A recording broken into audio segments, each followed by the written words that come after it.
دایره در دسته عاشقی سرمسته دایره در دسته همان یار همان یار همان ترانه خانه همان یار در دلکش ترانه همان یار خواهشک نشانه همان یار در لبکش بهانه همان یار همان ترانه خانه همان یار در دلکش ترانه همان یار خواهشک نشانه همان یار در لبکش بهانه همان یار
بهترین.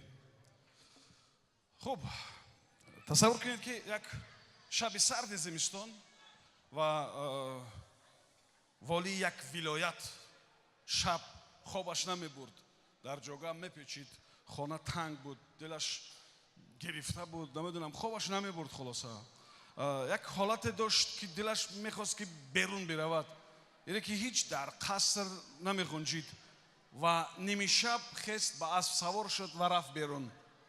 رفت و یک درویش را دید در کدام یک راسته خالی بازار میخوابید، در هوای سرد، گرسنه و بی لباس.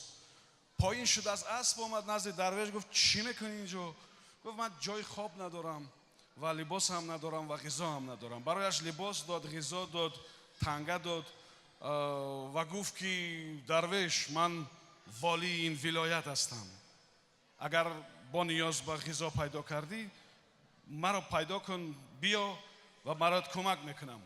و رفت و درویش به خود گفت که چرا من باید به تو مراجعت کنم؟ چرا باید از تو چیزی بخواهم وقتی خدای دارم که شب زمستان تو را نمیگذارد که در قصرت بنشینی و تو را میکشد سوی راسته و بازار و میارد برای کمک من.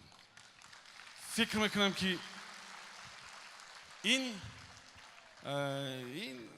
بهترین مثل و مقال و درس برای انسان ها است. برای همه شما من محبت و صمیمیتی از این بیشتر آرزو میکنم.